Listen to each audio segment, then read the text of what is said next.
함께해 주실 분들 소개해 드리겠습니다. 국민의힘 정광재 대변인님 어서 오십시오. 네, 안녕하세요. 반갑습니다. 네, 반갑습니다. 그리고 더불어민주당 강성필 부대변인님. 안녕하십니까, 강성필입니다. 강성필입니다. 네. 개혁신당 김성열 당대표 공보특보님도 나오셨습니다. 네, 김성열입니다. 반갑습니다. 네, 반갑습니다. 그리고 오늘 뉴스 함께 정리해 주실 우리 신혜영 기자님 어서 오십시오. 네, 신의 원입니다. 신의 원입니다. 강성필, 정광재, 재고요. 김성열, 네, 신의 원입니다. 자, 내일입니다. 내일이면 이제 더 이상은 열리는 게 없는 거죠? 그렇죠. 내일이 이제 마지막 최후 변론일, 11차 변론일이고요. 네. 내일 이제 증인들이 나오는 게 아니라 양쪽 대리인단이 한 2시간씩 의견을 밝히고 이제 하이라이트는 그거죠. 대통령이 직접 최후 진술을 합니다. 우리 박근혜 전 대통령 때 떠올려 보면 그때는 이제 대리인단이 한 15분 정도 입장문을 대독하는 형식으로 했거든요. 네. 근데 내일 윤석열 대통령 그러지 않죠. 말할 기회를 놓칠 수 없기 때문에 직접 이제 변론서도 쓰고 있고 변호인단 계속 접견하면서 내용 정리하고 있고 이제 내일 직접 입장을 밝히는데 핵심은 시간 제한이 없어요. 그러니까 재판부에서 시간 무제한으로 주겠다, 하고 싶은 말씀 다 하시라 이렇게 네. 얘기를 했기 때문에 제가 몇 시간 동안 지켜봐야 할지도 모르는 아무튼 이제 뭐 그런 상황인데 뭐 개헌의 정당성 설명할 거고요. 뭐 하이브리드 얘기도 아마 네. 할 것 같고 부정선거 얘기도 할 것 같고 또 어쨌든 대통령으로서 국민 앞에서는 마지막 자리일 수도 있잖아요. 네. 여태까지 한 번도 뭐 책임 있는 사과 같은 게 없었는데 그런 메시지가 과연 조금이라도 담길 것인지 좀 주목을 해봐야겠고요. 네. 뭐 헌법재판소가 주목한 탄핵 쟁점들 저희가 여러 차례 소개를 했었는데 네. 뭐 계엄 선포의 요건이 성립이 됐는지 절차적 정당성, 포고령 자체의 위헌성, 그다음에 국회랑 뭐 정치인 체포, 선관위를 장악하려고 했는지 네. 이런 것들이 마지막 쟁점이 될 걸로 보입니다. 네. 그 5개 뭐 탄핵 심판 쟁점 같은 경우는 뭐 보기 따라 조금 다른 것들도 있을 수는 있으나 또 되게 명확해 보이는 것들이 좀 있잖아요. 뭐 저희가 봐서는 그런데 뭐 예를 들면 뭐 포고령 위헌 위법성 같은 경우는 비교적 상당히 좀 명확하지 않나 하는 생각이 좀 들긴 하고 왜냐면 정치 행위를 뭐 금지한다 이런 것들이 아무리 봐도 이건 좀 위헌적인 것 같고 뭐 국회 장악 봉쇄 시도를 했냐 이건 뭐 생방송으로 전 국민이 또 보셨으니까 그리고 뭐 선관위 군 투입한 것도 뭐 목적이 어떤 건지는 모르겠으나 뭐 군 투입한 거는 사실로 보이니까 이런 것들이 조금 비교적 명확한 것들 아닌가 하는 생각이 좀 들긴 합니다. 신 기자님이 어떤 내용이 담길까라고 네. 말씀하셨잖아요. 네. 제가 생각해서 사실 뭐 대변인도 네. 그런 역할을 하는 거잖아요. 어떤 메시지가 담겨야 된다는 조언 네네네. 같은 걸 하고 첫 번째는 아마 국정 혼란과 국론 분열을 일으킨 데 대한 누가 사과가 책임이냐? 있어야겠죠. 아, 첫 일으킨 데 번째는. 대한 사과? 사과. 아니, 그러니까 본인이 네. 그때도 뭐 그런 부분 사과했잖아요. 두 번째는 얘기하신 것처럼 계엄의 정당성을 엄청 호소할 것 같아요. 그렇겠죠. 자신이 왜 계엄을 하려고 예. 했었는지. 그리고 계엄 과정에서 이른바 뭐 내란이라는 건 폭동 있어야 한다는 규정이 있는데 그런 폭력성이 드러난 적이 없었다는 없다. 그러니까 그 과정 경고성 계엄이 있다는 점을 굉장히 강조하려고 할 거고 그 다음에 헌재 재판이 지금 공정하게 진행되고 있느냐. 네. 이런 부분들은 여러 여론에서 드러난 부분들이 있잖아요. 그런 것들을 조금 부각시키기 위한 얘기를 담아야 할 것 같고. 그다음 마지막으로는 자신이 국정에 복귀하게 된다면 부각돼서 예. 복귀하게 된다면 어떻게 할 것이다. 국론 분열이나 뭐 이런 것보다는 통합하는 정치를 하겠다. 이런 큰 골격에서 고민을 할 것 같고. 그동안 나왔던 얘기들이 총합이 되는 거네요. 그렇죠. 네. 쟁점 가운데는 저는 뭐 계엄 선포 요건 성립이라든가 이런 것들은 그 다툼의 여지가 있는데 네. 말씀하신 것처럼 포고령의 위헌 위법성 이거와 선관위 군 투입 이 부분은 부인하기가 쉽지는 않을 것 같아요. 그러니까요. 선관위 군 투입은 내가 지시했다라고 그러니까요. 명확히 네. 언급을 했죠. 2번과 5번은 그러니까 저 2번 5번에 안 보이시겠구나. 네. 네. 띄워드릴게요. 포고령 위헌 네. 위법성과 선관위 군 투입은 부인하기가 어렵고 그 계엄 선포 요건 성립과 국회 장악 봉쇄 시도, 정치인 법관 체포 시도 이 부분은 사실 재판 과정에서 제일 핫하게 붙은 거잖아요. 정치인과 법관에 대한 체포 시도가 있었느냐 없었느냐 이런 부분들은 그래서 어느 정도는 윤석열 대통령이 방어했다고 생각하는데 나머지 부분들은 법관들의 마음을 사는데 성공했을까? 쉽지 않을 것 같은데. 아니, 원래 이 재판, 이 탄핵 재판이 쉽지 않은 재판이었다는 거는 아마 대통령 스스로도 네, 네, 알고 네. 있었을 것 같아요. 네. 근데 말씀하신 내용 중에 그 헌재의 공정성에 대한 언급은 하면 굳이 도움 안 되는 부분 아니에요? 아니 근데 그거는 이제 헌법 재판관분들에게는 도움이 안 될 거지만 네. 지금까지의 과정만 놓고 본다면 그 부분을 통해서 지지층을 결집하는데 성공했다라는 네. 평가는 분명히 할 거 아닙니까? 어차피 결론은 이미 나올 거 아니에요, 거의. 뭐. 아니, 아직 안 나왔나? 거의 뭐 결론이 이제 정해졌다고 본다면 현재 공정성에 대해서 공격하는 거는 뭐 당연히 이제 재판에는 좀 불리할 수 있으나 이 지지자들 모으는 데는 좀 도움이 되지 않을까라고 아마 윤석열 대통령 측은 판단할 수는 있겠죠. 정치적 판단을 할 것 같습니다. 네. 아니 뭐 여태껏 계속해서 재판하면서 재판관들 그렇게 공격하고 말도 안 되게 뭐 무슨 카페에 들어갔느니 친동생이 무슨 생각을 하느니 세상에 판사들을 이렇게 공격하는 사람들이 어디 있어요. 이건 처음부터 판결에 대해서 잘 받아보겠다는 생각은 없었던 것 같아요. 그래서 이미 포기한 상태에서 자기 하고 싶은 말 한다. 그럼 뭐 하시겠죠. 근데 아까 앞서서 말씀하신 것처럼 뭐 사과 부분이 들어갔으면 좋겠다라고 저도 생각은 하는데요. 뭐 그전에도 사과를 했다라고 본인은 하지만 저는 솔직히 기억이 없어요. 왜냐면은 사과라고는 앞문장 하나 딱 아이 뭐 이거 죄송합니다 해놓고 뒤에 계엄의 정당성 같은 내가 왜 군투입을 했느냐 이런 것만 얘기하잖아요. 이게 무슨 사과예요. 이런 거는 사과가 아닙니다. 그래서 요번에도 결국 사과는 없을 거고 네. 보면은 자신이 왜 군투입을 했고 이럴 수밖에 없었다. 부정선거 이야기 이런 건 하시지 않을까 싶네요. 네. 근데 저는 이제 그 국민의힘하고 좀 다른 것 같아요. 이게 5가지 정도 쟁점이 있었잖아요. 네. 비상계엄 선포, 예, 예. 포고령 뭐 여러 가지가 있었는데 저는 그 어느 것 하나도 윤석열 대통령 측에서는 제대로 소명한 게 없었다. 그 이유는 뭐냐면 객관적인 증거가 제시가 되지 않았기 때문입니다. 하지만 그런 과정 속에서 오히려 윤석열 대통령의 잘못된 해명이 거짓말만 드러나게 한 거죠. 그러니까 제일 중요한 게 정치인 체포 지시와 관련해서 인원 이란 말을 내가 쓰지 않았다라고 했는데 그 1분 15초 만에 바로 드러났잖아요. 그리고 선관위에 대한 병력 내가 지시했다 이렇게 말한 거 아니겠습니까? 그리고 나서 마지막 남은 보루 하나가 뭡니까? 부정선거 의혹에 대해서 주장한 거잖아요. 근데 제가 여러 차례 말씀드렸지만 부정선거 의혹이 5만 분의 1 만약에 있었다고 하더라도 이건 비상계엄의 요건이 되지가 않는다. 네. 그리고 그조차도 제대로 소명되지 않았다. 라는 것이기 때문에 네. 그런데 거기에 추가적으로 윤석열 대통령 측에서 헌법 재판관들을 계속해서 공격을 했잖아요. 기피 신청하고 회피 촉구 의견서 내고 그래서 사상에 대해서 뭐 이렇게 공격하고 사생활에 대해서 가짜 뉴스 퍼뜨리고 거기에 대해서 헌법 재판관들이 얼마나 참았겠습니까? 그렇기 때문에 네. 저는 이미 8대 0으로 결과는 나와 있다. 그래서 저는 윤석열 대통령이 뭐 마음껏 얘기하라고 한 것도 원래 우리가 그러거든요. 제가 들어보니까 법률가에서 이 판사가 이 유죄를 때릴 때는 마음대로 친절하게 하라고 한답니다. 오히려 무죄를 주거나 집행유예를 주거나 할 때 혼낸답니다. 너 일반 이러면 되겠어. 재판에서? 일반 재판에서. 피고인들한테? 네. 혼내고 나서 좀 애 좀 태우고. 그리고 이제 네. 무죄를 주고. 네. 근데 유죄는 이제 웃으면서 보내는 거죠. 할 말 다 해보세요. 네, 바로 옷 갈아입게 합니다. 네, 그렇기 그래요. 때문에 이제 결판의 날이 오고 있다. 네, 네. 그리고 앞서서 네. 포고령의 위헌 위법하고 선관위 군투입에 대해서는 뭐 그럴 수 있다라고 하셨기 때문에 나머지 3개에 대해서 잠깐 말씀을 드리면 네. 계엄 선포 요건 성립 쉽게 말씀드려가지고 국무회의를 거친 다음에 서명을 해가지고 내는 게 맞아요. 전두환도 그렇게 했어요. 근데 윤석열 제대로 했습니까? 국무회의 제대로 안 열렸어요. 지금 그 국무회의 참여자들의 얘기를 하고 있어요. 그다음에 서명 아무도 안 했어요. 포고령 이 포고 자체가 굉장히 위법했기 때문에 선포 요건 자체가 안 돼요. 그리고 국회 장악 봉쇄 시도 아니 그날 국회의원들 못 들어가게 해서 담 넘은 국회의원들이 한두 명입니까? 그거는 다 이미 조지호 경찰청장을 비롯해서 다 증언도 했고 실제로 카메라로 다 보셨잖아요. 그리고 정치인 법관 체포 시도 이것도 뭐 메모뿐만이 아니라 홍장원 차장 메모뿐만이 아니라 여인영 방촉사령관조차도 체포 명단의 기원은 윤석열 씨다 얘기를 했고요. 예. 그 다음에 저희 조지호 경찰청장도 이번에 또 인정도 했고요.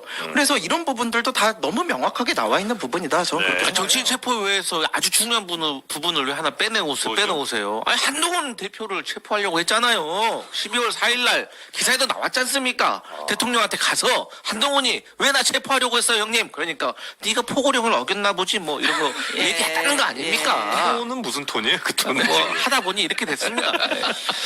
자, 그리고 아무튼 근데 이제 예. 결국은 이제 선고가 언제 나오냐가 또 중요하잖아요. 3월 뭐 왜냐면 중순 얘기 많이 나오던데요. 그렇죠. 이제 선고일이 네. 나와야 조기 대선일이 탄핵을 전제로 탄핵 인용을 전제로 조기 네. 대선일이 잡히기 때문에 근데 이제 보면은 이제 내일 이제 최후 변론을 하고 나면 이제 내일 그다음 모레부터 이제 헌법재판관들끼리 자기네들끼리 매일매일 평의를 열어요. 주말 빼고. 그래서 마지막 평의가 끝나면 아마 그날 선고일을 발표를 할 거예요. 아. 네, 저희 평이 끝났습니다. 네. 이날 선고하겠습니다. 말씀하신 대로 지금 예상되는 거는 3월 중순, 초중순? 초중순. 중순? 그러니까 이제 그 노무현 전 대통령 같은 경우에는 한 14일 만에 네. 최후 변론하고 박근혜 전 대통령은 11일 만에 나왔기 때문에 맥스 한 2주 본다고 치면 이제 네. 중순쯤이 되겠죠. 그럼 이제 5월 중순에 조기 대선이 열릴 가능성이 있고 그러면 또 이제 다른 트랙에서 이제 이재명 대표 가장 유력한 대선 주자인데 이재명 네. 대표도 이제 뭐 선거법이랑 뭐 다른 재판들을 받고 있잖아요. 모레가 그러니까 26일이 그 공직선거법 2심 결심 공판일이에요. 그러니까 이날 이제 이재명 대표도 최후 진술을 하는 날이고 네. 그리고 나면은 한 뭐 3월 중하순 그쯤에 이제 항소심 선고가 선고가 나와요? 네. 근데 다만 대법원 선고는 아니잖아요. 그렇죠. 근데 이제 5월 중순쯤에 이제 대선이 치러진다고 하면 대법원 선고까지 날 가능성은 조금 크지 않다라는 네네. 게 뭐 중론인데 아무튼 이제 이런 것들이 좀 조기 대선의 변수가 될 걸로 보입니다. 요거에 대해서 여쭤보면 대체로 2심 역시도 2심은 좀 희망적으로 보시는 분들이 이제 우리 민주당에서는 많이 계신 것 같고 설령 유죄가 나오더라도 뭐 이제 그런 가정 자체를 잘 안 하시긴 하지만 그렇더라도 대선까지 가는 거는 뭐 큰 문제 없지 않겠냐 이 정도 말씀을 주시는 것 같습니다. 이제 조금 더 객관적으로 말씀을 드리면 예. 이번에 이재명 대표 공직선거법과 관련된 변호인단의 주가 된 박현석 변호사라고 있습니다. 네. 예. 이분이 뭐 선거법에 있어서는 달인입니다. 네, 민주당의 여러 의원들을 살려내신 아, 분입니다. 선거법 달인이에요? 네, 이분이 1심에서 재판 1심에는 안 계셨고 2심에서 이제 이분이 추가가 됐는데 네. 이분이 이제 주장한 게 이겁니다. 어쨌든 검찰 측에서는 이재명 대표가 뭐 공개적인 방송에서 네 차례나 뭐 김문기 씨를 몰랐다라는 이런 발언을 했는데 이게 4번이나 계속해서 똑같이 모른다라고 했다는 것은 계획적이다, 의도적이다. 네. 근데 당신이 알았다는 증거가 1, 2, 3 뭐 이렇게 있다 이런 논리거든요. 예. 그런데 우리가 선거법에 보면은 방송이라고 하더라도 그 방송도 전후 맥락이 있는 거고 네네. 그 상황에 따라서 4번이나 다른 상황이 있기 때문에 거기에 대해서 다 하나씩 특정을 해야 된다는 것이죠. 그래서 이제 하나로 통으로 묶어서 이게 하기가 어렵다라는 논지의 주장인 것이고 어쨌든 검찰이 공소장을 변경했잖아요. 네. 그게 무슨 뜻입니까? 잘못됐다는 거 아닙니까? 그래서 이번에 공직선거법에 상당히 저희는 기대를 하고 있다. 이렇게 보시면 될 것 뒤집힐 같습니다. 것이다. 네. 알겠습니다. 공소장 변경 왜 했습니까? 그 김문기 씨 몰랐다고 한 거 그것도 유죄인데 무죄라고 판결했기 때문에 그 부분에 대해서 사실 검찰도 항소한 거예요 이번에. 왜냐하면 1심 결과에 대해서. 네, 1심 결과에 대해서 그 이재명 대표 측도 항소했지만 여기서도 항소했는데 이게 1심에서는 골프를 친 것처럼 조작을 했다 사진. 그리고 또 하나는 백현동 개발 관련해서 국토부에 협박이 있었다. 이 두 개만 유죄잖아요. 네. 김문기 씨를 몰랐다라고 한 거는 무죄를 받았고. 예, 근데 이것도 유죄라고 한 것을 지금 그 이끌어내기 위해서 검찰이 항소를 했단 말이에요. 그러니까 첫 번째, 두 번째 유죄가 난 부분이 바뀔 가능성은 전혀 없다고 보고요. 네. 그리고 객관적이라고 말씀하시면 이 세 번째 것도 있잖아요. 네. 유죄로 판결이 나올 가능성도 배제할 수 없다. 우리는 그렇게 봅니다. 국민의힘에선. 네. 그리고 이재명 대표가 한편으로는 이 부분에 대해서 걱정을 하는 것 같아요. 그러니까 대법원에서 판결이 이제 나와야 되냐 안 나와야 되냐가 뭐 헌법을 봤을 땐 이게 대통령이 되면 재판이 중단된다는 게 다수설이다라는 뇌피셜까지 돌리는 거 보면 네. 2심에서도 내가 유죄가 나올 수 있을 것 같은데 라는 가능성을 그 유죄가 만약 나온다면 국민의힘은 뭐 상조 전략이 조금 더 바뀌는 게 뭐가 좀 있어요? 근데 바뀔 건 전혀 없죠. 왜냐하면 유죄가 나오건 무죄가 나오건 이재명 대표가 민주당의 네. 후보가 되는 거는 다 확정적이기 때문에 어차피 우리는 민주당과 싸운다기보다는 이재명의 민주당과 싸운다. 이재명 대표와 싸운다. 이런 생각을 강하게 할 것 같아요. 네, 네. 그러니까 이재명 대표가 대통령이 됐었을 때의 대한민국의 예측 불가능성 이런 부분들을 집중 공략하실 집중 거다? 공략하지 않을까 싶습니다. 이재명 대표가 대통령으로서 자격, 지도자다움을 보이고 있느냐. 네. 짧게 딱 하나만 말씀드리고 끝내십시다. 네. 이 얘기는 뭐냐면 1심 때 말씀하셨던 것처럼 국토부에 대한 협박이 있었냐 없었느냐가 예. 유죄를 받았는데 사실 그 이후에 박근혜 전 대통령이 그 계속해서 허가를 하라고 했던 내용에 대해서 직접 회의를 주재했던 내용들이 드러났습니다. 제5차 무역투자진흥회 그리고 지역발전위원회 연석회 이것은 KTV의 보도까지 있습니다. 그래서 네. 이런 것들이 다시 첨부가 되는 것이기 때문에 기대해도 좋다 이런 말씀 드리겠습니다. 네. 그러니까 이게 무죄 아니면 유죄로 봐야 돼요. 유죄가 나오면은 사실 1심에서 무죄 아니면 유죄로 봐야 된다는 게 무슨 말씀이에요? 이게 왜냐면- 무죄 아니면 유죄. 배고프면 밥 먹는다는 얘기죠. 아니요, 이게 왜냐면 공직선거법에서는 네. 100만 원이라는 기준이 매우 아. 중요해요. 100만 원을 아. 넘게 벌금 100만 원을 넘게 받으면 네. 이게 그냥 유죄가 아니라 피선거권을 피선거권 박탈당해요. 네. 그래서 출마를 할 수 없게 되는 거거든요. 근데 이 부분을 따질 만한 게 없는 게 지금 이재명 대표는 1심에서 징역 1년에 집행유예 1년을 받았어요. 이거 100만 원 이하로 나올 가능성은 없다. 그렇죠. 네. 유죄가 나오면 무조건 출마가 안 되는 상황이 될 거예요. 최소 벌금 500 이상은 나올 거거든요. 아무리 줄어들어도. 그러면은 결국에는 무죄밖에는 방법이 없어요. 네. 그래서 무죄를 이끌어낼 수 있느냐? 앞에서 얘기한 그 쟁점들을 2개나 유죄 받은 거를 다 무죄를 만들 수 있겠느냐? 네. 저는 쉽지는 않다고 보이는데 그렇다고 해서 2심에서 그러면은 당선 무효형 혹은 피선거권 박탈이 되는 형이 떨어지더라도 네. 민주당이 이거를 계속 진행할 것이냐? 전 민주당이 좀 고심을 해야 된다고 봐요. 이게 나중에 대통령이 되고 나서 재판이 계속 진행되느냐 안 되느냐를 떠나서 이렇게 문제가 있는 공직선거법상 문제가 있는 분을 공직선거의 후보자로 내느냐에 대해서는 민주당이 한번 고심을 해야 되지 않나 생각을 합니다. 네. 전 그럼 이렇게 보시면 됩니다. 우리가 골프 칠 때 딱 드라이버를 쳤는데 공이 나간 것 같아요. 네. 근데 캐디분들은 아 가서 볼게요 이렇게 얘기하잖아요. 네. 그러면 99% 죽은 겁니다. 이제 골프 얘기를 하세요. 아니 이재명 대표도 지금 네. 아 이거 괜찮을 것 같습니다 이렇게 주변에서 얘기하지만 네. 가서 볼게요 이렇게 얘기를 하고 있는 건데 가끔 뭐 맞고 들어와서 살아야 되는 경우도 나무 있잖아요. 맞고 다 아 그런 거는 이제 우리 법 연구에 이런 것들이 있을 때 근데 이제 말씀하신 것처럼 골프에서 자주 나오는 얘기가 뭡니까? 목생도사 나무 맞고 들어와서 사는 경우가 허다합니다. 그리고 그 나가 오비 그 나무 막대기 옆에 있는 경우가 허다해요. 근데 그 가장 큰 문제는 이재명 대표는 그 알을 간다는 거죠. 예? 가서 아, 그러니까 마치 안 알까 나간 것처럼. 안 나간 것처럼. 자기 공을 주머니에서 슬쩍 하나 꺼낸다. 바지 주머니로 네. 내려가. 너무 전문 용어들 많이 쓰지 마시고요. 살다, 네. 살다. 넘어갑니다. 자, 넘어가서. 다음. 예, 요 소식 소식입니다. 전할게요. 윤석열 대통령 측이 오동훈 공수처장을 검찰에 고발을 했어요. 네. 이게 뭐냐면, 그러니까 이제 영장 청구할 때 뭐 이제 뭐 수사권이나 관할 법안이나 관련된 논란들이 조금 있었잖아요. 근데 공수처장을 고발했다고요? 공수처장을 고발을 했습니다. 근데 이제 공수처가 서부지법을 통해서 영장을 처음에 받았잖아요. 근데 이제 대통령 측에서 이제 그 국민의힘 주진우 의원실을 끼고 공수처한테 처음에 물어봤대요.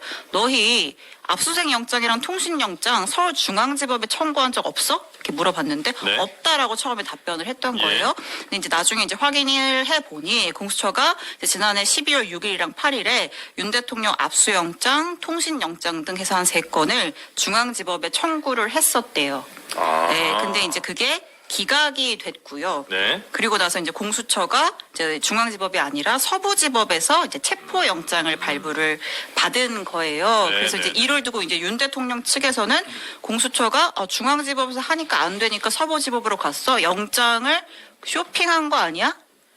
그 법원 쇼핑을 했다는 거죠, 공수처가. 이제 네. 이렇게 주장을 했고, 공수처도 당연히 반박을 했습니다. 뭐 일단, 압수수색 같은 경우에는 이제 대상이 김영일이었고, 관련된 내용으로 윤석열이 들어가 있었을 뿐이고, 네. 통신영장을 청구했던 거는 맞아. 근데 기각 사유도 어쨌든 그 중복수사 관련된 부분이었던 거고, 체포영장을 발부받는데 그 적법성에는 전혀 문제가 없어. 이렇게 반박을 했습니다. 예. 그 중앙지법에 신청을 했던 것은 맞으나 네, 통신영장을 청구했던 건 맞지만 맞지만, 이제 네. 결과적으로 서부지법에서 발부받은 그 체포영장에는 그게 무슨 문제냐라는 거예요. 조금 복잡하긴 한데 여튼 공수처 쪽에서는 영장 신청을 했던 건 맞고 그 기각됐던 것도 맞고 그다음에 서부지법으로 다시 바꿔서 한 것도 맞긴 맞는 거죠. 근데 네. 이거 복잡할 문제가 하나도 예, 아닙니다. 예. 간단히 설명을 드릴게요. 통신영장이라는 거는 네. 통신영장과 압수수색영장이 기각됐다는 거 아니겠습니까? 네. 근데 이 통신영장하고 압수수색영장은 윤석열 대통령 한 명에 대한 게 아니에요. 통신영장 같은 경우는 이 사람의 통화를 누구랑 했고 이거 다 전체적으로 봐야 되잖아요. 조직범죄니까. 네. 그렇기 때문에 34명에 대해서 이것을 한 겁니다. 통신영장은. 예, 그게 예. 기각된 거다. 네. 네. 그리고 압수수색영장은 그야말로 윤석열 대통령과 대통령 관저는 압수수색 영장이 기각된 것도 아니에요. 그러니까 윤석열 대통령하고 상관도 없어요. 또한 하지만 체포 영장은 발부가 됐잖아요. 네.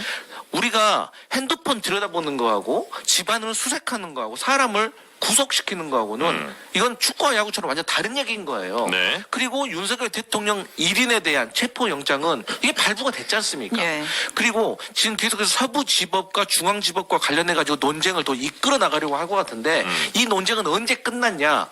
윤석열 대통령 측이 체포영장 적부심을 신청해가지고 중앙지법에서 기각됐지 않습니까? 기각됐죠. 네. 거기서 그냥 논란을 다 종집으로 찍어준 거예요. 서부지법에도 그 영장 발부가 정당했다. 네. 그리고 그 공수처가 수사 권한이 있다. 이 두 가지를 명쾌하게 알려준 건데 뭘 굳이 이제 와서 그 문제 시점이라든지 삼냐. 이 종류를 막 섞어가지고 마치 뭐 문제가 있는 듯한 네. 이런 건데 이것은 전혀 다른 내용이다. 이렇게 말씀드립니다. 알겠습니다. 이미 법원에서 결론이 난 문제다. 뒤늦게 그럼요, 이게- 봉창 두드리지 마라. 그러니까 이게 그 관할권 문제라든가 아니면은 수사 범위 그러니까 수사를 할 수 있는 권한이 있느냐 이런 거에 대한 문제지 내용에 대한 문제가 전혀 아니에요. 이 윤석열 씨가 혐의가 없는데 그걸 가지고 지금 영장을 청구해나가 그래서 뭐 기각했다 이런 내용이 전혀 아니고요. 지금 말씀하셨듯이 중앙지법이 뭐 거기는 이걸 반대했다. 근데 예. 체포 적부심에 대해서는 인정을 했잖아요. 네. 그래서 서부지법과 중앙지법의 문제가 없습니다. 네. 저도 뭐 한 네. 말씀만 드려야죠. 네. 두 분이 짧게 다 이렇게 짧게 할게요. 네. 근데 그 불공정성에 대한 문제 예. 제기를 할 때 이 부분은 반드시 짚고 넘어가야 한다는 거죠. 네. 일단 조금 쉬운 그 영장을 한번 중앙지법에 시도해 보고 아, 간을 봤다? 이거 안 되네. 네. 그러니까 서부지방법원으로 갔다라는 의심은 피할 수 없습니다. 아, 알겠습니다. 그 정도 이제 의심이 있고 그 윤상현 의원 같은 경우에는 서부지법 급판사 영장 내준 판사 공수처와 거래가 있었는지 수사해야 한다. 이게 이런 주장까지도 자칫 하더라고요. 또 서부지법 예전에도 이제 그 많은 군중이 몰리면서 또 큰 문제가 뭐 좀 됐었잖아요. 네. 그래서 이게 자칫 이런 정치인들의 이런 단어 선택이나 아니면 발언들이 조금은 좀 위험하게 작용될 수 있지 않을까 우려는 좀 되긴 합니다. 그러니까 예를 들어 서부지법을 이렇게 또 공격을 하면 서부지법에 뭐 또다시 비슷한 일은 생기지 않아야 되고 또 않겠습니다만 그래도 혹여나는 군중 심리에 막 그런 일이 벌어지지 않을까 하는 걱정이 좀 되기는 합니다. 지난번에 서부지법 폭동 사태 때 예.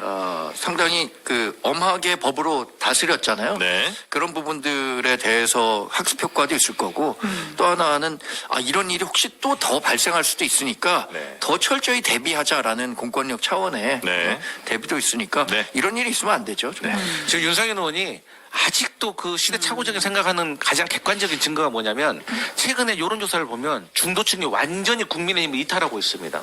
그리고 이제 중도층도 윤석열 대통령 탄핵해야 된다고 들어섰고 또 정권 재창출도 안 된다라고 완전 돌아섰어요. 네. 근데 그 분기점이 뭐냐면 서부지법 난동 사태입니다. 그러니까 국민의힘이 서부지법 난동 사태에 대해서 그러니까 옹호하는 듯이 특히나 그 중심에 윤상현 의원이 별거 아닙니다. 훈방 조치될 겁니다. 예. 뭐 이런 투의 내용들이 중도층을 자극한 거예요. 근데 아직도 이런 흐름을 읽지 못하고 이런 소리 하시니까 답답할 겁니다. 네. 자, 그리고 논란이 되고 있는 그 홍장원 메모 잠깐만 좀 살펴볼까요? 예, 이렇게 탄핵 심판에서 유일하게 증인으로 2번 나온 사람이 홍장원 아, 그렇군요. 전 1차장이잖아요.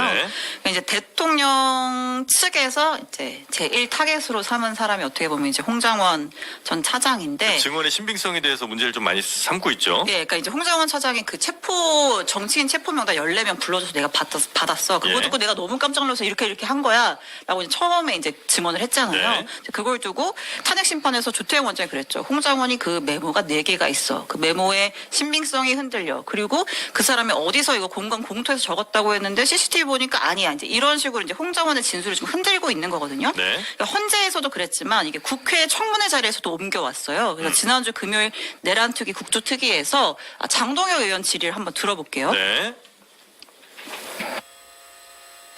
이 메모가요. 나중에 정확하게 사람 이름이 기재된 세 번째, 네 번째 메모로 갔다고 하는 것은 거의 진화하면서 얘기하는 단백질 덩어리가 사람으로 진화했다는 것보다도 훨씬 더 믿기 어려운 이야기입니다. 네.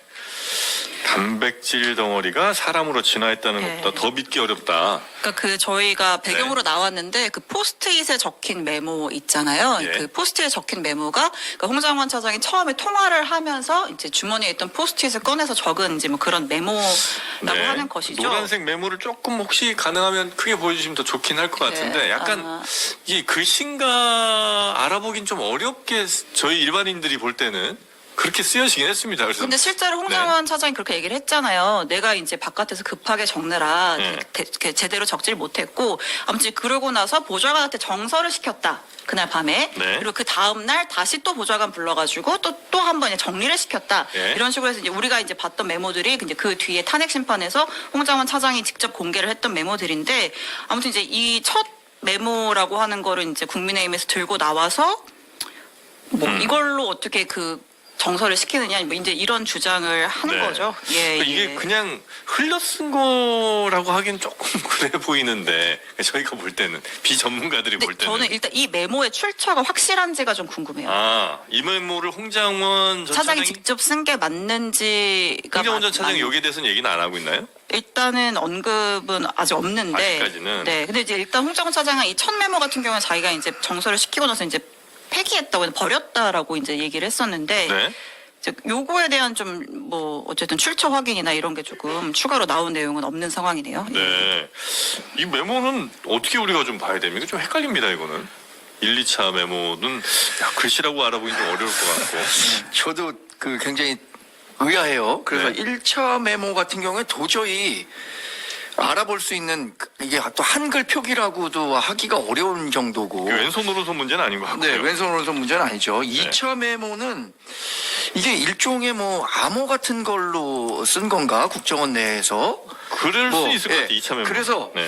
제가 사실 국정원 블랙 요원 출신인 분께 한번 오기 심지어 전에 또 동원했습니까? 네, 동원했는데 예. 두 번째는 혹시 그럴 가능성이 있겠지만 네. 첫 번째는 이거를 국정원에서 쓰는 거로 보기 어렵다라고 했기 때문에 이거를 보좌관에게 정서시키라고 했다면 네. 이 글씨는 뭐라고 구술해서 알려주지 않는 이상 두 번째 메모로 진화하기가 어렵다. 이렇게 얘기를 네. 하더라고요. 근데 그거는 상식적으로 보더라도 정말 당연한 거 아닌가요? 이게 뭐 아랍어를 이렇게 쓴 것도 아니고. 그러니까 이게 이제 지금 댓글에서는 저거 진짜 있는 메모가 아니고 예시로 요렇게 썼다는 거를 보여줬다는 건데 근데 그렇다면 홍장원 전 차장이 발끈해서 네. 그 나의 최초 메모가 아니다라고 당연히 얘기하겠죠. 반응이 나왔어야 하는데 그렇지 않은 상황이거든요. 네. 민주당에서는 이거 어떻게 혹시 해석을 하고 계신가요? 네, 저는 이 개인적으로 예. 저도 국정원에서 근무하셨던 분에게 물어봤는데 예. 이게 딱 뭐다라고 말해줄 순 없지만 어쨌든 홍장원 전 차장이 블랙 요원이었고 예. 어쨌든 국정원 내부적으로도 항상 도감청에 예민하게 반응하는 생활화가 되어 있기 때문에 이걸 나름대로 본인들만의 암호로 썼을 것이고 네. 이게 그런 내용이 아니라고 하면 홍장원 차장이 지금 막 여러 언론에 나와가지고 메모 실물도 가지고 나오잖아요. 네. 그렇기 때문에 여기에 대해서 어떻게 공개를 하겠느냐. 그리고 메모 갖고 나온 건 이제 3차, 네. 4차를 갖고 나온 거죠? 근데 네. 보세요. 아니 아무런 의미 없이 저는 지렁이를 왜 씁니까? 그래서 뭐 모스 부호라고 하시는 분도 있고, 근데 사실 그 홍 차장이 본인의 이거 정서를 했던 보좌관도 사실 밝히지 않고 있잖아요. 예, 그럼 예. 거기도 왜 못 밝히냐고 하지만 사실 그것도 그 사람의 국정원 직원이기 때문에 못 네. 밝힌다고 하고 있어요. 그리고 저희 민주당 입장에서는 지금 이 홍장원 메모에 대해서 100번 양보해가지고 네. 이게 뭐 거짓이든 뭐 신빙성이 없든 다 좋다 이겁니다. 이 제일 중요한 본질은 윤석열 대통령이 정치인 체포를 지시했느냐 안 했느냐. 지시를 해서 여기에 대해서 포함해서 곽종근이라든지 이준호라든지 여인영이라든지 조지호 이 4명도 이미 홍장원 외에도 나머지가 이거 증언을 하고 있잖아요. 다른 증거가 이미 충분히 있기 때문에. 예. 그러니까 예. 예를 들어서 그 백번 양보에서 홍장원과 통화를 했던 여인영 방첩사령관이 네. 홍장원에게 체포하기 위해서 위치를 추적해달라고 했다는 거 아닙니까? 네. 그럼 방첩사는 잡으러 돌아다녔다는 거 아닙니까? 네. 이거만 보더라도 윤석열 대통령이 정치인 체포하라고 한동훈 대표를 포함해서 네. 이렇게 체포하라고 돌아다니는 것이 사실인데 뭐 이걸 가지고 계속해서 진짜냐 아니냐 하는 거는 네. 이 논지를 흐트러뜨리기 위한 국민의힘의 정치 공세다. 이렇게 지금 계속 코끼리를 생각하지 말아야지 계속 여기에 대응을 해주다 보면 네. 산으로 간다. 그렇지. 많은 분들이 지금 이제 지적해주고 계신 게 이거는 홍장원 전 차장이 어쨌든 1, 2차 버렸다는 그 메모를 버렸다는 건 이미 언론 보도에 많이 나왔던 얘기고 그래서 이거는 1차로 썼을 때 이런 식으로 썼다고 본인이 예시로 보여준 건데 네. 그걸 갖고 이렇게 지금 문제를 삼으면 어떡하냐고 하시는데 뭔가 예시로 보여준 글씨라도 이게 좀 이상하다는 이제 지적들이 좀 나오고 있는 거고 요걸 이제 그 장동혁 의원이 문제를 좀 삼고 지금 국조특위에서 이제 물어봤다는 거죠. 야, 일단 뭐 출처 확인은 뭐 해봐야 될 것 같고요. 네. 뭐 나온 얘기는 없는데, 근데 이제 말씀하신 내용대로 사실 그러니까 이게 일종의 뭐 체포 명단을 불러준 물증처럼 이제 여겨졌기 때문에 이제 계속 네. 이제 논란이 되고 이제 계속 국민의힘에서도 거세게 좀 때리기를 하고 있는 건데 일단은 그 체포 명단이 불러준 라인이 그렇잖아요. 뭐 대통령이 있고 김용현이 있고 여인영 방첩사령관이 있잖아요. 그래서 이제 거기서부터 쭉쭉쭉 이제 내려간 거잖아요. 근데 이제 맨 처음 그 명단이 나온 게 어쨌든 이 받아 적었다는 것도 여인영 사령관한테 들어서 그렇죠. 14명인가 적은 거다는 대통령이 거죠. 이제 방첩사 이제 지원해주면 네. 돼라고 하니까 이제 홍장원 차장이 여인영 사령관 육사 후배예요. 그러니까 전화를 네. 한 거죠. 나 못 도와주면 된다는 거야. 이제 그때는 상황을 모르고 네. 그랬더니 이 명단을 불러줬다라는 거잖아요. 그래서 이 명단이 있고 그 다음에 여인영 전 사령관의 휴대전화도 이미 다 수사기관에서 포렌식을 했습니다. 네. 거기에도 그 완전 일치하진 않으나 거의 일치하는 14명의 명단이 이미 다 적혀 있고 네. 조지호 청장의 피의자 신문에서도 그 명단이 다 나와요. 그러니까 이제 여러 명의 증언이 일치를 하고 있기 때문에 뭐 이제 첫 메모가 어떠냐 보다는 이제 어쨌든 네. 이 명단은 확실하게 존재를 했다라는 게 이제 포인트인 것 같고 그래서 저도 이제 약간 이게 어디서 나왔지 출처가 궁금해서 좀 취재를 해보려고 했는데 잘 안 되긴 했어요. 네. 당시에 이제 국조특위에서 이제 민주당 박선원 의원이 뭐라고 주장을 했냐면, 그러니까 지금 국정원 내에 조금 내부 다툼이 있는 것 같다. 국정원에서 오호룡 1차장이랑 이제 뭐 조태영 원장이랑 이렇게 해가지고 결국 이제 홍장원이 민주당이랑 소위 짝짝꿍 한다고 지금 공작을 하려고 이제 이런 것들을 계속 꺼내드는 거 아니냐 이렇게 뭐 문제 제기를 하기도 했습니다. 네. 이게 우리가 달을 가리키면 달을 봐야죠. 왜 손가락들을 보고 있습니까? 이 메모가 글씨가 어땠다. 왼손으로 썼다. 누구 옆에서 써줬다. 이게 뭐가 중요해요? 메모에 나와 있는 내용이 사실과 부합하느냐. 그게 중요한 거죠. 근데 지금 말씀하셨듯이 여인영 방첩사령관, 그걸 불러줬다는 여인영 방첩사령관의 휴대전화 메모와도 거의 일치해요. 조금 다르긴 한데 그거야 한 달여의 시간이 있었다 보니까 그동안에 조금 바뀌었을 수도 있죠. 그리고 그거에 대해서 조지호 경찰청장도 그러고 또 방첩사 수사단장인가요? 그분도 똑같이 얘기를 해요. 구글 시간까지 준비했는데 뭐. 아니 그러니까 여러 명이 한두 명단이 여러 명이 똑같은 명단을 얘기를 하면서 네. 잡으라고 했다. 그리고 잡으라고 했다는 그것뿐만이 아니라 실제로 잡으려고 여러 가지 뭐 포승줄이라든가 수갑이라든가 이런 것까지도 다 준비를 했잖아요. 근데 이거 가지고 메모에 가지고 이렇게 반박을 하는 건 너무 좀 지역적인 부분만 이야기하는 게 아닌가 싶어요. 또 저희 네. 민주당 입장에서는 이 홍장원 차장의 메모가 믿을 수 있냐 없냐 그것보다도 사실 국정원과 관련해 가지고는 조태용 국정원장이 김건희 여사하고 계엄 당일날 문자 주고받았는데 내용이 기억 안 난다는 게 전 더 말이 안 된다고 생각합니다. 이 논란이 되는 것은 그래서 네. 결국에는 헌법재판소에서 홍장원 메모를 증거로 채택할 것인가 말 것인가 이건 아직 결정이 된 것 같지 않아요. 안 해도 상관없습니다. 네. 평의를 통해서 하고 있고 지금 강성필입니다. 말씀하신 것처럼 네. 감사합니다. 이거를 굳이 증거로 채택하지 않고도 재판을 진행할 수 있다면 논란이 되는 거 뭐 할 필요 없다고 생각하고 달을 가리키면은 사실 달을 봐야죠. 근데 손가락에 달을 가리키는 게 아니라 혜성을 가리키고 있는 상황이다. 이런 경우에는 문제가 될 수도 있기 때문에 달 정도가 아니다. 네, 너무나 지금 다른 걸 가리키고 있는 것 같다는 말씀이신 것 근데 같고요. 비슷한 맥락에서 네. 이제 그 도대체 어디서 그 메모 적은 거야? 이제 요거 가지고도 좀 계속 문제를 삼고 있잖아요. 근데 홍장원 차장이 이제 당시에 처음에 이제 진술했을 때 막 분단위로 하니까 네. 이제 뭐 어쨌든 내가 처음에 그 명단 듣고 적은 거는 그 공관, 그러니까 국정원장 공관 앞 공터에서 내가 그 이제 어두운 상황에서 이제 급하게 적었어라고 했는데 이제 막상 CCTV를 보니까 이제 그 시간대는 이미 이제 국정원 본청 사무실로 돌아온 이후였다고 네. 하는 거죠. 그러니까 몇 분간의 이제 시차가 있긴 하지만 어쨌든 뭐 홍장원 차장이 국정원 내부에서 계속 머무르면서 이제 이런 뭐 메모를 계속 들었다. 내용을 들었다. 네. 이런 상황들이 있죠. 오히려 이제 민주당에서는 그 CCTV 국정원 공관 앞 공터나 이런 데 CCTV 같은 건 다 이제 보안구역이잖아요. 네. 이제 그런 시설에 있는 CCTV 이제 저걸 국민의힘에서 공개를 하다 보니까 국민의힘 이거 누구한테 받아서 지금 까는 거야? 뭐 이렇게 홍장원 문제를 펴고 있기도 차장이 합니다.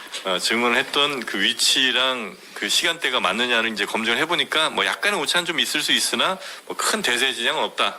이렇게 네. 이제 민주당 대상의 쪽에서는 지장은 얘기하고 없는데 이제 있- 네. 국민의힘 주장은 그거예요. 아니 홍 차장이 청담동에서 저녁 먹다가 대통령 전화 받고 이제 무슨 일이 있나 보다 하고 이제 본청 들어서 대기를 했는데 그 조태원 원장이 전화를 안 받으니까 공관으로 갔는데 그런 급박한 상황에서 내가 그 충격적인 전화 받은 그 장소를 헷갈려? 말이 돼? 이제 이런 식으로 공세를 펴는 거죠. 알겠습니다. 자, 그리고 이 명단을 불러준 여인영 사령관은 비상계엄 선포 이거를 꽤 오래 전부터 준비한 것 같은 그런 정황이 좀 있죠 지금. 예. 그러니까 그 여인영 사령관이 2013년 11월인가에 이제 방첩 사령관으로 취임을 했거든요. 네. 이제 그리고 나서 이제 2014년 뭐 봄쯤부터 이제 대통령이 사람들 모아다가 야, 그 이재명이 문제 해결하는 거는 비상대권밖에 없다. 우리가 이제 비상대권으로 헤쳐나가야 된다. 이런 얘기를 막 안가에서도 하고 주변인들한테 막 했다라는 거잖아요. 네. 그리고 나서 방첩사에서 포승줄이랑 수갑 등의 인원 포박 장비를 네. 구비해서 준비를 해뒀대요. 그게 이제 작년 3월부터. 네. 빨리도 했다. 근데 네. 제가 말씀드렸지만 이 뭐 포승줄 이런 케이블타 이런 것도 아주 지역적인 문제고 제가 전에 말씀드렸지만 2023년 11월에 여인영이 쉽게 말해서 방첩 사령관 3스타로 승진을 합니다. 네. 근데 이때 같이 승진한 사람이 곽종근, 예. 여인영, 이진우 3명이에요. 핵심 인물들. 네, 근데 여기서 곽종근 사령관은 이 사람들보다 선배입니다. 그러니까 이 곽종근은 이미 승진해서 누락됐기 때문에 옷 벗어야 되는 사람이에요. 네. 그런데 여기에 같이 승진을 한 거예요.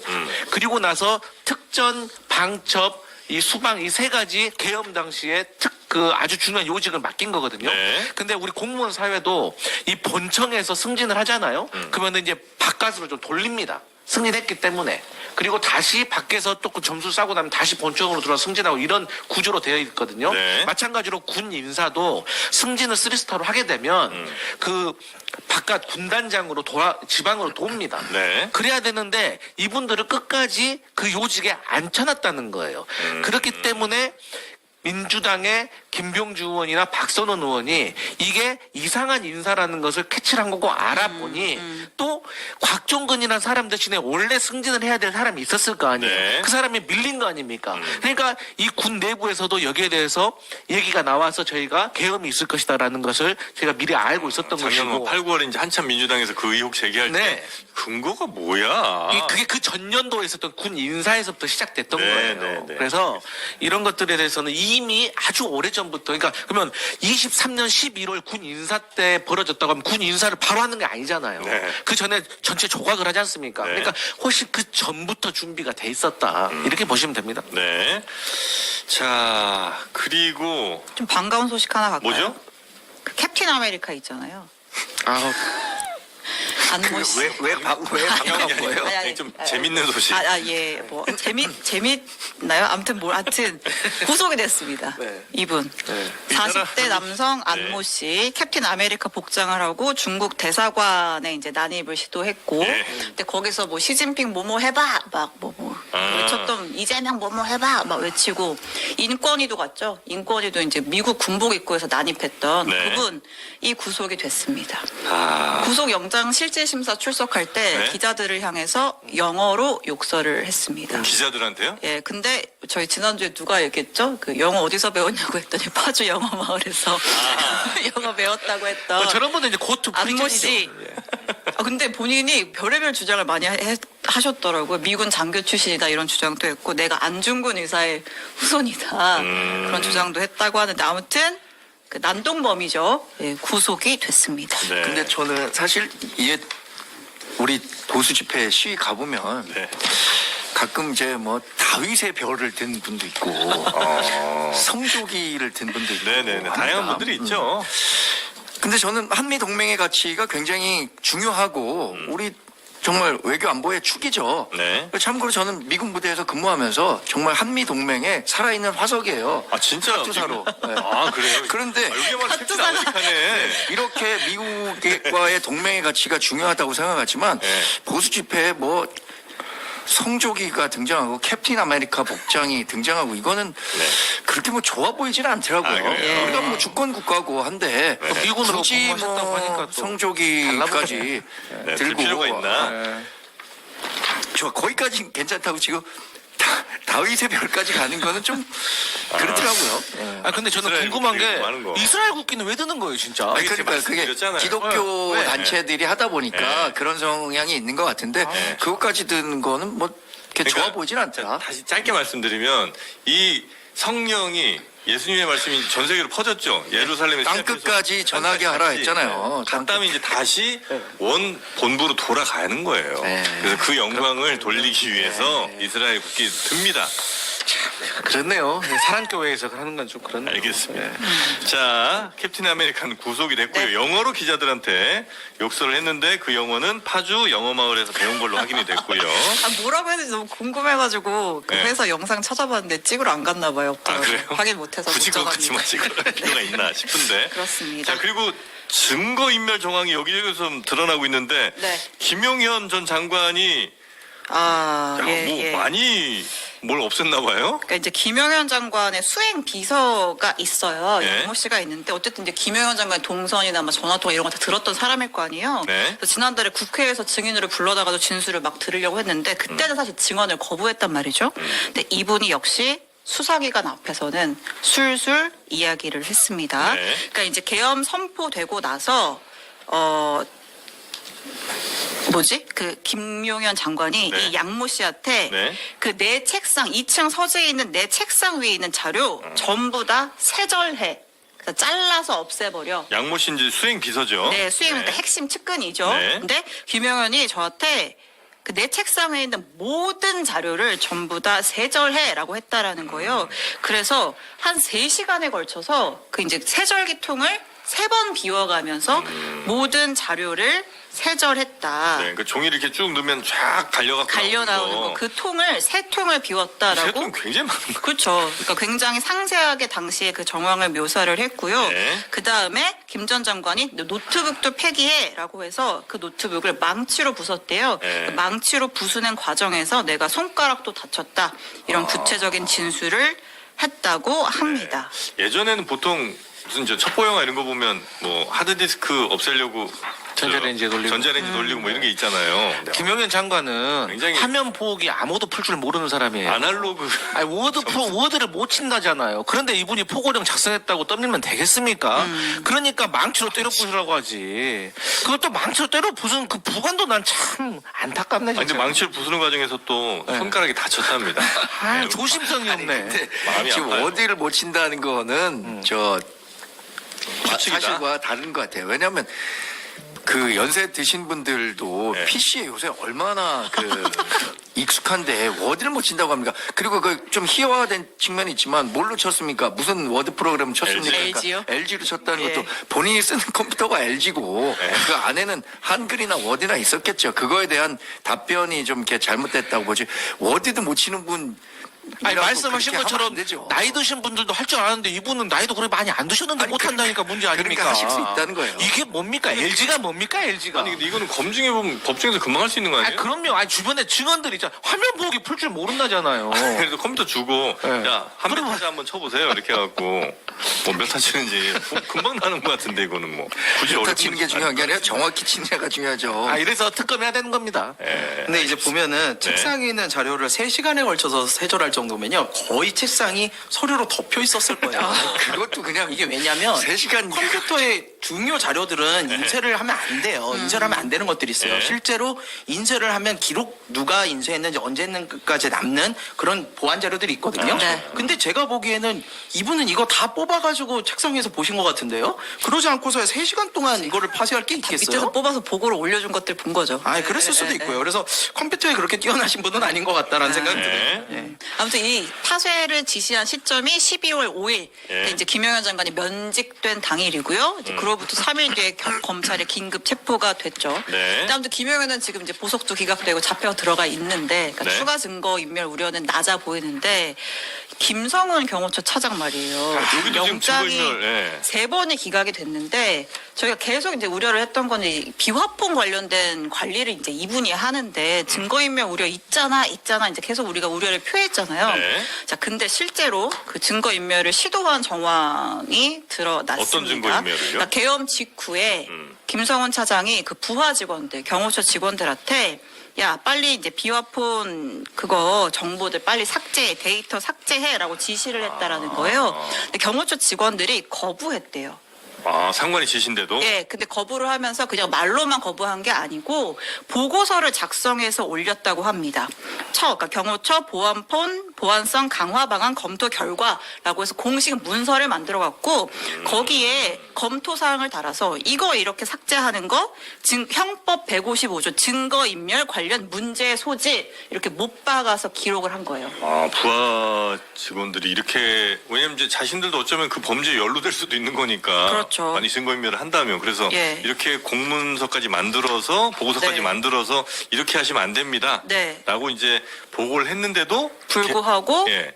영장이 계속 기각이 됐다. 아, 이건 이제 증거인멸로 충분히 볼만한 왜냐면 이제 비화폰이라는 건 당시의 상황을 기록하고 있을 매우 중요한 증거일 수 있는데 그럼요. 자꾸 그 데이터를 지우라고 하니까 그럼요.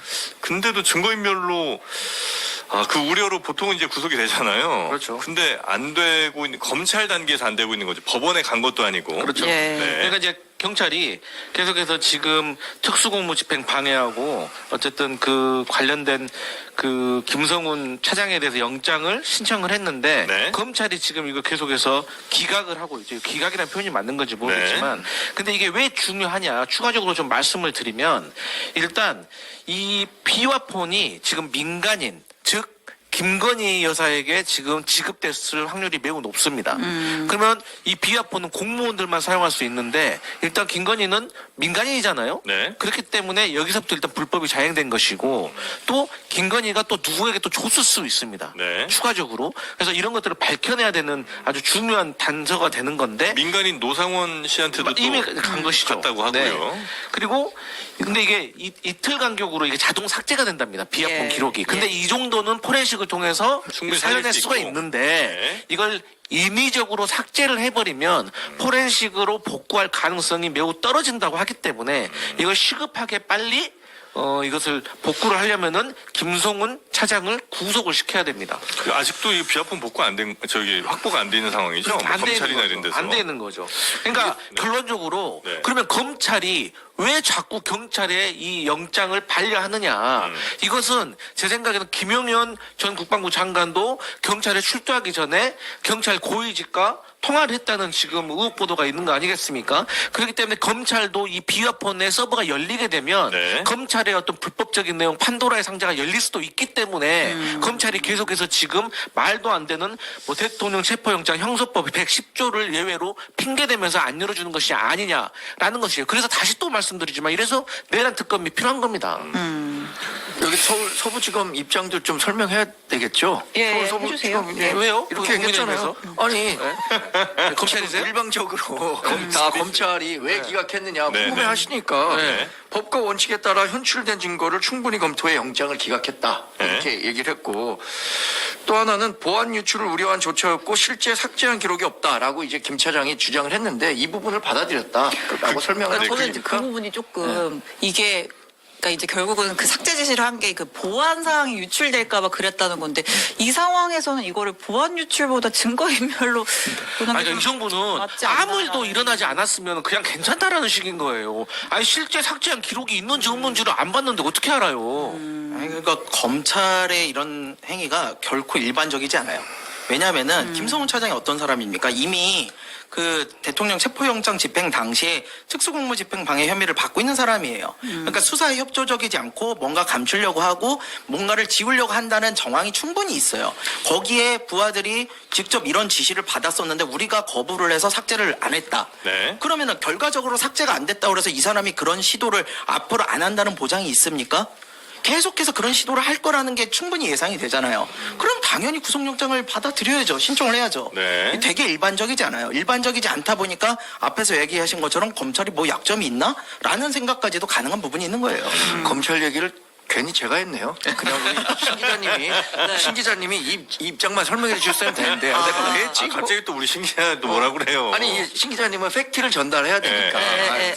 서부지검은 뭐 이렇게 얘기했다라고 서부지검의 입장을. 훈훈하게 정리할 수 있었는데 괜히 제가 말씀드려가지고 비화폰 관련해서는 정말 확실하게 가져가야 되는 게 노상원 씨 관련한 내용 때문이에요. 노상원 씨 메모 보면요. 정말 경악할 만한 내용들이 많은데 네. 그중에서도 저는 반드시 봐야 되는 게 NLL에서 도발을 유도했다라는 그런 부분들. 외환해제. 예, 외환을 일으키려 했던 전쟁을 일으키려 했다는 부분에 대해서는 우리 꼭 확인을 해야 돼요. 지금 국회에서 하고 있는 것도 내란만 가지고 하고 있잖아요. 내란 특검 뭐 이야기만 하는데 내란이 중요한 게 아닙니다. 저는 외환까지도 봐야 된다고 봐요. 지금 북한이 러시아 파병 안 갔으면은 그때 외환 유도했을 때 쳐들어왔을지도 몰라요. 아니, 저는 진짜 그렇게 위험하다고 봅니다. 지금 그 노상원 메모에 대한 네. 신빙성과 관련해서 아니, 너무 여러- 좀 황당- 그러니까 너무 황당하잖아요. 너무 황당하기 때문에 그걸 어디까지 진실로 봐야 되는가. 그리고 노상원 사령관이 실제 계엄 과정에서 네.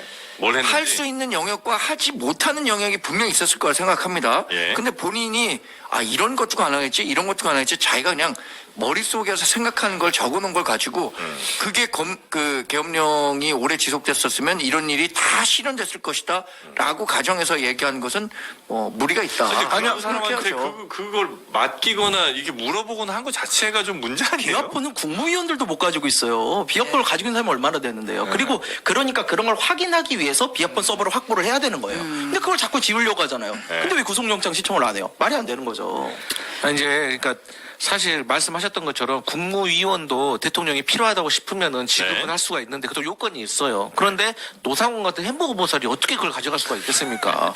롯데리아 햄버거 뭐 시키려고 그거 가져간 것도 아니고. 상표 얘기는 하지 말고. 그리고 불쾌. 아까 집에는 검찰 측에서는 뭐 명예훼손 노상원 들어옵니다. 측이세요? 왜 자꾸 그 노상원을 그렇게 변호하세요? 그거를 국민의힘에서? 그거를 윤석열 대통령이 야 이거 노상현 줘라 네. 이렇게 얘기한 게 노상원. 아니라 네. 김용현 전 장관이 네. 자기의 필요에 의해서 네.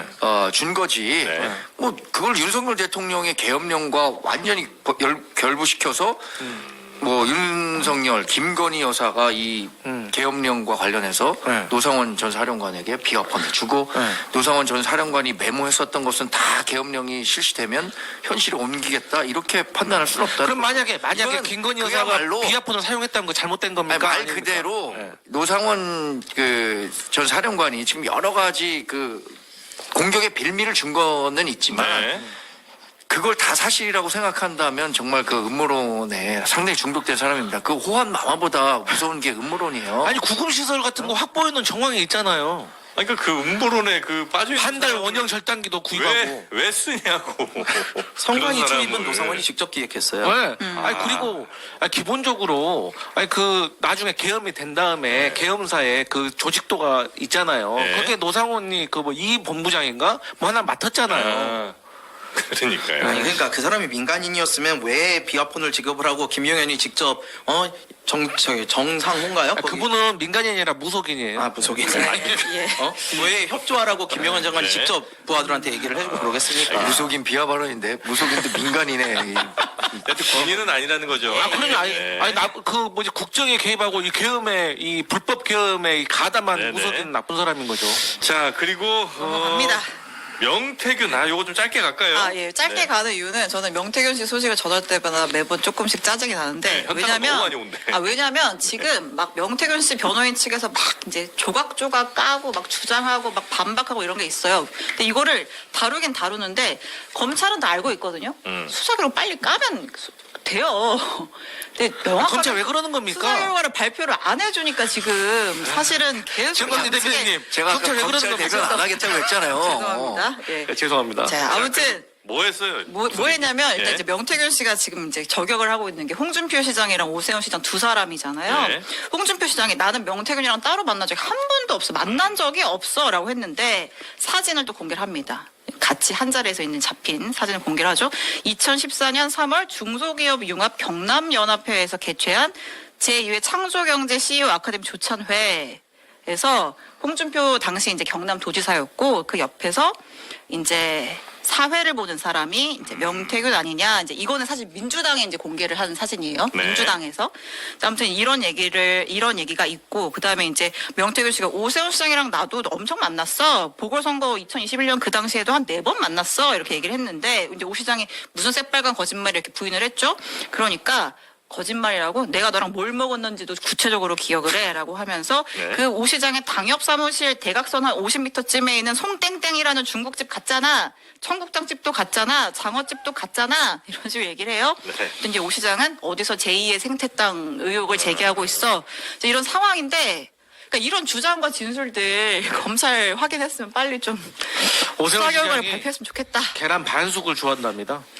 계란 반숙을 좋아한다. 예. 계란반숙 좋아하는 사람은 전 국민의 반 아니에요? 저는 싫어하는데요. 반숙 아니면 완숙이지 뭘. 제가 2번 시켰답니다. 아, 반숙을? 네. 이거 이제 명태균 씨가 기억하는 변호인이 네. 공개한대요. 간장에 계란 반숙 그 디테일하다. 요리를 진짜. 좋아했다. 근데 저는 이것도 마찬가지인 게 만났느냐가 중요한 게 아니고 뭘 했느냐가 더 중요하지 않아요? 그렇죠. 네, 그러니까 여론조사 같은 그렇죠. 경우를 진짜 불법으로 했느냐 그렇죠. 이런 것들 하고 지금 앞에서 말씀하신 것처럼 검찰이 이런 거 수사를 충분히 했다면서요. 네. 왜 안 까는 겁니까? 네. 그리고 반대로 민주당도 마찬가지예요. 민주당이 황금폰 비롯해가지고 다 가지고 계시다면서요. 근데 왜 자꾸 살라미로 하나하나 쪼개가지고 얘기를 하는 거예요? 민주당이 민주당 한꺼폰 없어요. 예? 황금포 무슨 내용도 한꺼폰을 가지고 있어요. 그래요? 사진만 아마 아니 근데 저도 네. 그 저는 확보했다는 이야기. 아니야, 한꺼폰 없어요. 개인적으로 생각하기엔 이미 명태균 씨가 일정 부분 민주당과 공유했다고 생각합니다. 아, 폰에 있는 내용을? 폰에 있는 내용을. 네. 그래서 뭐 개인적인 생각이니까 네. 또 음모론 말씀하시네, 음모론. 이 음모론자. 조기 대선이 현실화됐었을 때 네. 그때의 어떤 하나씩 깔 정치적인 이해관계를 고려해서 할 거고 아. 명태균 씨가 지금 계속해서 문제 제기를 하고 있는데 네. 문제 제기가 되는 부분이 정말로 법적으로 정치적으로 책임질 부분에 대해서 명확하게 규정해서 제기하고 있지 못해요. 그냥 주변적 내용 내가 만났었다. 아는 잘한다 내가. 만나서 뭐 반숙 먹었는지 뭐 완숙 먹었는지 모르겠습니다. 그런 얘기는 하고 있지. 그래서 본인에게 뭘 해줬는지. 오세훈 시장이 돈 500만 원이라도 준 건지 네. 그리고 뭐 여론조사 과정에서 나에게 유리한 여론조사를 만들어 와라라고 지시했는지 이런 본질적인 문제는 전혀 외면하고 가십적인 내용만으로 계란 반숙 얘기하고. 계란 반숙 근데 얘기하고. 그러면 그러니까 그게 문제예요. 검찰도 본질적인 문제에서 이게 법적으로 문제가 될 만한 부분이 없으니까 저는 아직까지는 수사 결과에 담지 못하고 있지. 네. 예를 들어서 정말로 책임질 부분이 정치적이든 법적이든 있다면 서울중앙지검으로 이송했잖아요. 본격적으로 수사가 되겠죠. 자, 그럼 제가 말씀드릴게요. 작년 11월 달에 창원지검에서 이미 명태균과 윤석열 부부의 카톡 280건을 다 복원해가지고 네. 지금 조사가 끝났다는 거고 여기에는 김건희 여사 음성도 있다고 합니다. 예. 그러면 이 내용에 대해서 윤석열 대통령이 일보 안 받았겠어요? 일보 아시죠? 날마다 보고받는 거. 받았을 거라고요. 근데 왜 이게 107쪽짜리 보고서가 공개가 안 된 거죠? 그러니까 명태균 씨가 검찰을 못 믿으니까 특검하자고 하는 거예요. 그런 상황에서 본인하고 계속해서 통해서 거래를 해왔던 오세훈 시장이라든지 홍준표 시장이 본인을 보고 사기꾼이라고 브로커라고 하니까 이제는 검찰도 못 믿고 그러니까 민주당에게 지금 하나씩 도움을 요청하는 거 아니겠습니까? 이거 간단한 논리예요. 그렇기 때문에 지금 민주당이 뭐 하자고 합니까? 명태균 특검하자고 하는 거예요. 그러니까 이제 위법사항이 뭐냐 도대체라고 이제 물어보시니까 자. 그러면 뭐가 있긴 있는데 특검 통해서 밝힐 수밖에 없는 상황인가요? 근데 이미 이것도 얼개는 드러났습니다. 자, 홍준표 시장을 얘기를 하면은 당원 명부를 명태균의 미래한국연구소에서 지금 그 홍준표의 아들과 그 최 씨라는 분이 명태균한테 의뢰했다는 거 아닙니까? 그래서 여론조사 혹은 여론 조작을 의뢰했다는 의혹이 있는 것이고 네. 이게 2022년 지방선거 예비 후보 때부터 최소 8번의 여론조사를 의뢰했다는 거예요. 그리고 여기에 대해서는 홍준표 시장의 측근 그 경남개발공사 사장이 비여론조사 비용 1,500만 원 대납했다는 의혹이 있어요. 언론 보도가 나온 거예요. 네. 그래서 이런 것에 대해서는 지금 얼개가 나왔으면 이제 더 이상 알려면 어떻게 해야 됩니까? 강제 수사권을 동원을 해야죠. 오세훈 시장 말씀드려요. 거의 이 시스템이 똑같아요. 다만 사람만 틀릴 뿐이에요. 홍준표 시장은 아들과 최 씨라는 사람. 네. 오세훈 시장은 김한정이라는 어떤 후원회장 격인 사람과 뭐 강모 보좌관이라는 사람. 이 내용은 똑같습니다. 거의. 네. 근데 이 혐의도 어쨌든 여론조사를 한 다음에 그 로우 데이터 그러니까 그 안심번호, 지역, 성별, 나이가 들어갈 수 있는 이런 것들이 다 같이 네. 넘어갔다는 의혹이 있기 때문에 네. 그리고 민주당이 이것을 선거 때 하나씩 깔려고 한다 안 그렇습니다. 이거 아는 즉시 바로바로 이거 빨리 조사 들어가야지. 선거 들어가면 유야무야 될 수 있는데 우리가 왜 이거를 묵혀놓습니까? 홍준표, 오세훈 시장 얘기할 때 별로 이렇게 타격감이 느껴지지 않습니다. 혹시 저도 뭐 이렇게 큰 타격감을 느끼지 않습니다. 그쪽은 대변 안 하시나 봐요? 오세훈, 홍준표 시장 두 시장 모두 네. 그래서 관련 수사 빨리 검찰에서 하자는 해달라라고 거고. 얘기하고 있고 지금 명태균 씨가 주장하는 것은 일방적 주장에 불과하기 때문에 네. 얘기했잖아요. 검찰에서 이게 정말로 법적인 문제가 돼서 죄가 될 만한 부분이라면 벌써 발표했을 텐데 다 주변적 내용만 있는 거예요. 혹시 그럼 특검하자는 벌써 주장에 발표했을까? 대해서 어떻게 보세요? 그러니까 특검과 관련해서는 네. 사실 이 명태균 수사 중인 사안이고 특검이라는 게 굉장히 보충적 예외적인 사항인데 네. 자꾸 특검을 하자는 것 자체가 이거 정치 이걸 공세? 통해서 정치 공세를 하기 위한 거고 네. 결국에는 이게 2022년, 2024년 우리 당의 공천 과정을 뭐 다 들여다볼 수 있게 하겠다는 건데 네. 그 부분에 대해서 우리 당이 공감할 수가 이제 그런 없다. 부분에서 자유로운 분이 국민의힘의 대선 후보가 되셔야죠. 예를 들면 뭐 이제 한모 선생님도 계시고 한모 선생님. 그래서 이분은 또 탄핵에 대해서도 이 찬성을 하시는 분 아닙니까? 알겠습니다. 그러니까 이제 정정당당하게 이제 대선 후보가 저희 개혁신당도 네. 특검에 대해서 동의를 해요. 왜냐면 네. 명태균 검찰이 특검이요? 예, 네. 이미 그렇게 의결을 했고요. 저희 투표를 했고 그 다음에 그 검찰이 제대로 수사 결과를 밝히지 않고 있기 때문에 예. 특검의 압박은 필요하다고 봅니다. 그래서 검찰이 빨리 수사 결과만 제대로 밝히면 특검까지 갈 필요가 없겠지만 그럼요. 지금 제대로 안 한다면 특검 해야 되는 부분이 있다고 봅니다. 네. 자 그리고 아무튼 저는 정말- 명태균 변호인 말 그냥 이렇게 막 맨날 전해드리는 게 너무 현타가 많이 맞아요. 옵니다. 네. 다음에 이 자리에 그 네. 검찰 대변인 불러요? 아니 검찰 뭐 얘기를 그런 한번 식이에요. 들어봐야겠습니다. 그러니까 일단 이 황금폰 세대랑 USB 그 로봇 모양 그거 예, 있잖아요. 예. 이제 그거는 이제 검찰한테 제출을 했다고 해서 검찰이 포렌식 했으니까 빨리 이제 정리해서 결과 발표해줬으면 좋겠고 네. 그다음에 또 그 USB 있잖아요. 그러니까 USB랑 뭐 그 뭐야, 그러니까 뭐 하여튼 USB 복사본 네, 네, 이것도 다른 사람 또 누가 가지고 있는 사람이 있대요. 누군지는 말 못한대요. 그러니까 당 민주당 사람도 아니고 네. 명태균도 아닌 또 다른 사람이. 네, 남성화 변호사가 그런 식으로 계속 막 얘기를 한단 말이에요. 아이, 기자들 너무 힘듭니다. 알겠습니다. 네. 자, 그 민주당 이야기 잠깐만 좀 하고 넘어갈까요? 예, 좌파 우파 국민은 배고파. 라고 이재명 대표가 네. 페이스북에 올렸어요. 요즘에 이제 당 정체성 관련된 뭐 논란들이 그렇죠. 좀 있으니까 이렇게 한번 정리를 네. 당 대표가 한 것 같습니다. 네. 민생이 중요하다 이런 먹상이즘. 얘기죠? 네. 네, 아니, 간단합니다. 네. 지금 국민의힘이 비상겸은 잘못됐다고 하면서 탄핵에는 반대하고 있는 스탠스를 취한다. 네. 저희가 봤을 때는 이게 극우라고 표현을 하고 네. 극우가 되다 보니까 당연히 보수 정당의 자리가 비어 있는 겁니다. 그렇기 때문에 민주당이 정치적인 스탠스로 봤을 때는 네. 이 중도 보수까지 좀 흡수를 하려고 하는 확장성을 발휘하기 위해서 정치적인 의미에서 우리가 이런 스탠스를 취하는 것이고 네. 이 정책적인 것도 과거에 김대중 대통령도 DJP 연합 어떻게 보면 중도 보수와 연합을 해서 정권을 만들어낸 거 아니겠습니까? 네. 또 그러한 과정에서 이 외환위기라는 특별 특별한 상황이 있었잖아요. 지금도 비상계엄이란 특별한 상황이에요. 그러니까 김대중 대통령도 특별한 상황에서는 국영기업을 민영화하는 아주 보수적인 경제정책을 썼기 때문에 네. 저희 민주당도 상속세라든지 아니면 뭐 근로소득세라든지 이런 것도 정말 중산층을 위한 어떤 조치들을 정책들을 실현시키면서 저희가 중도를 확장하려고 한다. 그 대표적인 게 상속세 18억 원. 우리가 이제 아파트 벨트를 공략하려고 하는 거. 근데 여기에 대해서 국민의힘이 주도권을 뺏겨버렸죠. 그러다 보니까 부자 감세만 지금 네. 계속 주장하고 있습니다. 아. 최고 세율 50%에서 40% 깎아주셨는데 네. 이거 몇 명이나 깎아주겠습니까? 재정도 없다면서. 왜 그러시는 겁니까? 아니 지난해 정부가 세제 개편안 냈었어요. 네. 이렇게 상속세 부담이 크니까 네. 상속세 부담 때문에 고민하는 중산층도 많다. 네. 그래서 상속세를 줄여주자라고 해서 정부 세법안을 냈는데 네. 민주당이 그 국회에서 폐기시켰습니다. 네. 폐기시킨 주요 원인 가운데 하나는 물론 최고 세율을 최고 50%에서 네. 40%로 내리는 거 이 부분에 대해서 동감할 수 없다는 건데 네. 아니, 그렇다면 정말 국민의힘과 정부와 다 협의를 해갖고 하면 될 것을 본인이 그냥 본인이 하는 것만 옳다라고 하면서 여론전 벌이고 있는 거예요. 네. 그런데 그 여론전이 잘 먹히지 않는 이유는 뭐냐? 이재명 대표의 진정성을 모르겠다. 많은 사람들은 그 고민을 하고 있는 겁니다. 이재명 대표가 지금은 그렇게 얘기하지만 선거 앞두고. 실제로 네. 그렇게 할까? 이 부분은 굉장히 의문이라는 거죠. 그러니까 저는 최고 세율 빼고 그럼 나머지 일괄 공제라도 빨리 합의하게요. 그거라도 통과시키게요.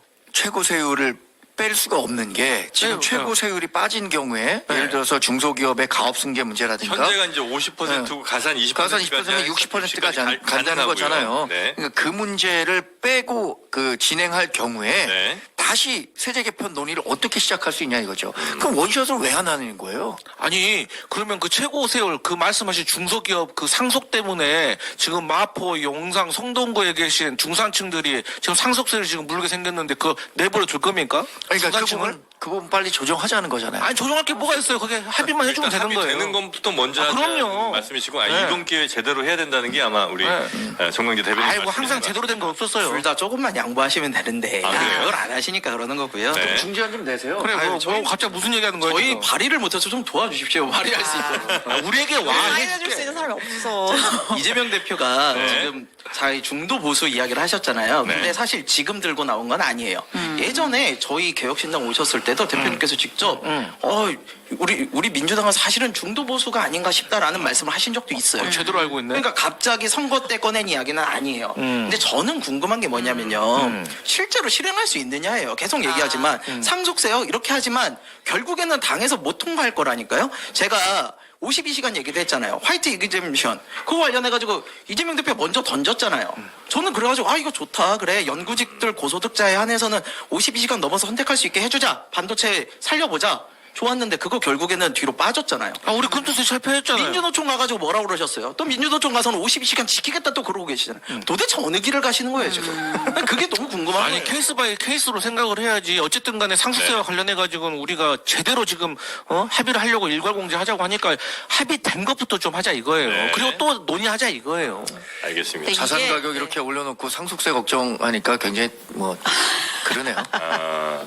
아파트 가격이 언제 올렸는지 아니, 다 알고 계신 저희 이제 거잖아요. 패널 분들께 좀 하나 여쭤보고 싶은 게 저희는 가능한 이제 이렇게 그래도 여당 야당 또 구도를 혹은 뭐 이런 좀 비율을 좀 맞춰서 네. 양쪽의 얘기를 좀 들어보는 게 좋겠다 생각해서 이제 늘 이렇게 하거든요. 가능한. 네.